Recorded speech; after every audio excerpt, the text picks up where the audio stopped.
दोस्तों, वित्त मंत्री निर्मला सीतारमण ने मोदी सरकार के तीसरे कार्यकाल का पहला पूर्ण बजट पेश करते हुए डीप टेक और इनोवेशन सेक्टर को बढ़ावा देने के लिए कई बड़े ऐलान जो है इस दौरान उन्होंने अपने इस बजट में किए हैं।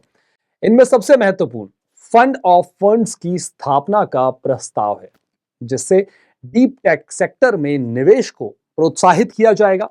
वित्त मंत्री ने बजट भाषण में घोषणा की है कि सरकार डीप टेक स्टार्टअप्स के लिए फंड ऑफ फंड्स स्थापित करेगी। ये कदम ऐसे समय में उठाया गया है जब डीप टेक सेक्टर में कम निवेश देखा जा रहा था पिछले कुछ समय से, तो इसे बढ़ावा देने के लिए ये एक बड़ा फैसला जो है ये लिया गया है। इसका एक बड़ा कारण ये भी है कि डीप टेक स्टार्टअप्स को विकसित होने में सालों का समय लगता है और इसमें भारी निवेश की जरूरत होती है। सरकार ने innovation and research and development यानी R&D को बढ़ावा देने के लिए प्राइवेट सेक्टर में 20,000 करोड़ रुपए के निवेश का ऐलान किया है। यह निवेश नई टेक्नोलॉजी और वैज्ञानिक खोजों को बढ़ावा देने में मदद करेगा।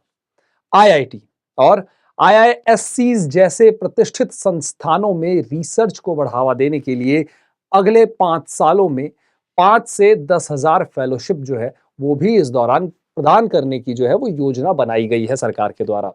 ये योजना देश में विज्ञान और प्रौद्योगिकी अनुसंधान को और अधिक सशक्त बनाने का एक प्रयास है। तो दोस्तों, अभी कुछ देर पहले हमने बात की कि डीप टेक को बढ़ावा दे रही है सरकार इस बजट में। तो आखिर ये डीप टेक होता क्या है? तो चलिए आपको बताते हैं कि ये डीप टेक होता क्या है। तो दोस्तों, डीप टेक उन अत्याधुनिक वैज्ञानिक और इंजीनियरिंग इनोवेशंस को संदर्भित करता है जो केवल सॉफ्टवेयर या कंज्यूमर फेस्ड टेक्नोलॉजी तक सीमित नहीं होते हैं।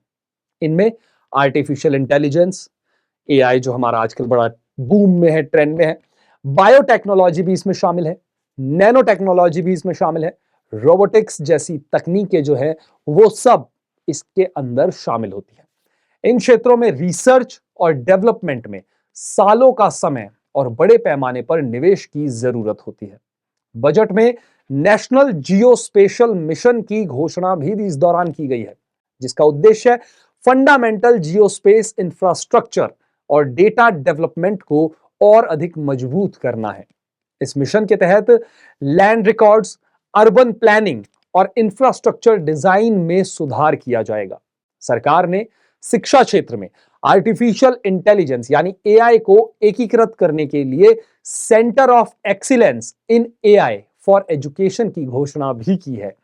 इस योजना के तहत 500 करोड़ रुपए का आवंटन जो है वो किया गया है, जिससे मौजूदा AI सेंटर्स को और अधिक विकसित किया जाएगा। AI को कृषि, स्वास्थ्य और सस्टेनेबल सिटीज में भी उपयोग करने की योजना बनाई गई है इस दौरान। तो बजट 2025 में टेक्नोलॉजी और इनोवेशन सेक्टर को बढ़ावा देने के लिए कई तरह के ठोस कदम उठाए गए हैं। डीप टेक सेक्टर में निवेश को प्रोत्साहित करने के लिए fund of funds, private sector में 20,000 करोड़ रुपए का निवेश, रिसर्च फेलोशिप और AI के लिए नए सेंटर ऑफ एक्सीलेंस जैसे उपाय निश्चित रूप से भारत के टेक्नोलॉजी इकोसिस्टम को एक नई ऊंचाई तक ले जाएंगे।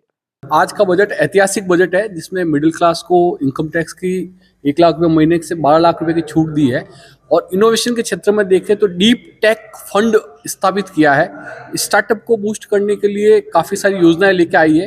न्यू इनकम टैक्स का लॉ लेके आए हैं जो पूरा 50% प्रोविजन को कम कर देंगे। एक्सपोर्ट प्रमोशन के लिए काफ़ी सारी स्कीम्स लेके आई है। MSMEs को बूस्टअप करने के लिए इंडस्ट्री 4.0 चालू किया गया है। एग्री प्रोसेसिंग व वेयरहाउसिंग क्षेत्र में भी काफ़ी स्कीम्स दी गई है।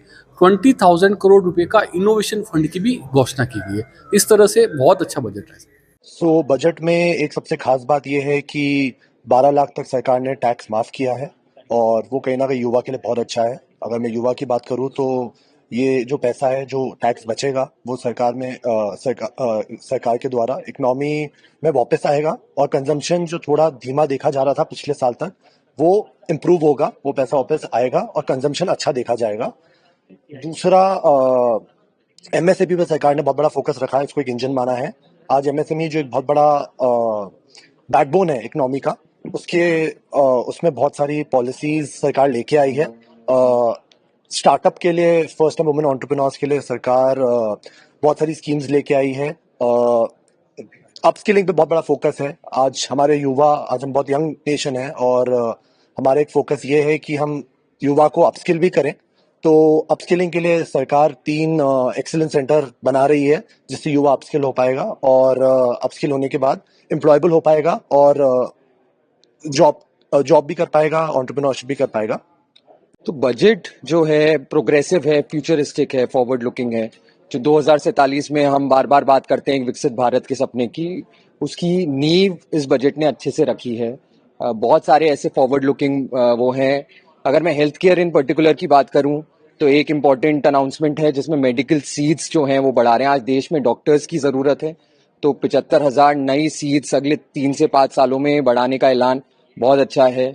साथ ही साथ कुछ रेयर डिजीज और कुछ कैंसर से संबंधित जो डिजीज, उनकी दवाइयों पे कस्टम ड्यूटी को एग्जेम्प्ट करना, वो भी एक बहुत अच्छा मूव है, क्योंकि ये दवाइयाँ बहुत महंगी आती थी और इससे आम जनता को राहत मिलनी चाहिए। एक हील इन इंडिया या मेडिकल टूरिज्म को भी इन्होंने इम्पोर्टेंस दी है। शायद अनाउंसमेंट्स और आएंगे, पर उम्मीद करते हैं इससे सेक्टर को बूस्ट मिलेगा। तो प्रोग्रेसिव है। और एक सबसे बड़ा मूव जिसपे शायद अभी सभी चर्चा कर रहे हैं उसके बारे में, वो है कि इफेक्टिवली 12 लाख रुपए तक की जो इनकम है उस पे टैक्स नहीं देना पड़ेगा। आई थिंक बहुत अच्छा मूव है। कंजम्पशन बढ़ेगा इकोनॉमी में, इकोनॉमी और ज़्यादा बेटर हो पाएंगी और खासकर जो देश का युवा है उसको इससे रिलीफ मिलेगा। अगर इस बजट की बात की जाए तो गवर्नमेंट ने काफ़ी कुछ बेनिफिट्स इस बजट के अंदर दिए हैं। जो एक्सपोर्ट पीरियड है उसको 6 महीने से बढ़ाकर 1 साल तक कर दिया गया है और वो फर्दर 3 मंथ और एक्सटेंड हो सकता है, which is a very good move by the government, because these are the challenges जो काफ़ी इंडस्ट्रीज एक्सपोर्टर्स फेस कर रहे थे। सेम थिंग उन्होंने इम्पोर्ट्स के अंदर भी काफ़ी कुछ बेनिफिट्स टाइम को एक्सटेंड करके दिया है। काफ़ी सारे प्रोडक्ट्स हैं लाइक लेदर और फुटवेयर इंडस्ट्री, कई सारी इंडस्ट्रीज को इन्होंने कस्टम्स ड्यूटी में कुछ रिबेट्स दिया है। इलेक्ट्रॉनिक्स के अंदर जो इंडस्ट्री 4.0 का इनका है, इसके अंदर गवर्नमेंट ने काफ़ी कुछ बेनिफिट्स फर्दर दिए हैं जो कि इंडस्ट्री के लिए बूस्ट होगा और एक्सपोर्टर्स के लिए काफ़ी बेनिफिशियल्स होगा। युवाओं के लिए बात की जाए तो 3 AI सेंटर्स गवर्नमेंट जो बनाने जा रही है।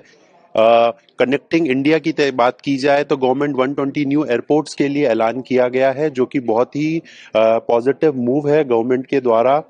और जो इनकम टैक्स स्लैब है जो कि जिसका सबको इंतजार रहता है, उसके लिए गवर्नमेंट 12 लाख तक ऑलमोस्ट टैक्स फ्री किया गया है, जो आई थिंक बहुत ही अच्छा एक पॉजिटिव मूव दिख रहा है इस बजट के अंदर। और आई थिंक ये बजट ही काफी सुहावना और लोगों को लुभाने वाला पेश किया गया है। भारत के टेक्नोलॉजी इकोसिस्टम को एक नई ऊंचाई तक ले जाएंगे। आज का बजट ऐतिहासिक बजट है जिसमें मिडिल क्लास को इनकम टैक्स की 1 लाख रुपये महीने से 12 लाख रुपए की छूट दी है। और इनोवेशन के क्षेत्र में देखें तो डीप टेक फंड स्थापित किया है। स्टार्टअप को बूस्ट करने के लिए काफ़ी सारी योजनाएं लेके आई है। न्यू इनकम टैक्स का लॉ लेके आए हैं जो पूरा 50% प्रोविजन को कम कर देंगे। एक्सपोर्ट प्रमोशन के लिए काफ़ी सारी स्कीम्स लेके आई है। MSMEs को बूस्टअप करने के लिए इंडस्ट्री 4.0 चालू किया गया है। एग्री प्रोसेसिंग व वेयरहाउसिंग क्षेत्र में भी काफ़ी स्कीम्स दी गई है। 20,000 करोड़ रुपए का इनोवेशन फंड की भी घोषणा की गई है। इस तरह से बहुत अच्छा बजट है। बजट में एक सबसे खास बात यह है कि 12 लाख तक सरकार ने टैक्स माफ किया है और वो कहीं ना कहीं युवा के लिए बहुत अच्छा है। अगर मैं युवा की बात करूँ तो ये जो पैसा है, जो टैक्स बचेगा, वो सरकार के द्वारा इकोनॉमी में वापस आएगा और कंजम्पशन जो थोड़ा धीमा देखा जा रहा था पिछले साल तक, वो इम्प्रूव होगा, वो पैसा वापस आएगा और कंजम्पशन अच्छा देखा जाएगा। दूसरा, MSME पे सरकार ने बहुत बड़ा फोकस रखा है, इसको एक इंजन माना है। आज MSME जो एक बहुत बड़ा बैकबोन है इकोनॉमी का, उसमें बहुत सारी पॉलिसीज सरकार लेके आई है। स्टार्टअप के लिए, फर्स्ट टाइम वुमेन एंटरप्रेन्योर्स के लिए सरकार बहुत सारी स्कीम्स लेके आई है। अपस्किलिंग पे बहुत बड़ा फोकस है। आज हमारे युवा, आज हम बहुत यंग नेशन है और हमारा एक फोकस ये है कि हम युवा को अपस्किल भी करें। तो अपस्किलिंग के लिए सरकार 3 एक्सीलेंस सेंटर बना रही है, जिससे युवा अपस्किल हो पाएगा और अपस्किल होने के बाद एम्प्लॉयबल हो पाएगा और जॉब भी कर पाएगा, एंटरप्रेन्योरशिप भी कर पाएगा।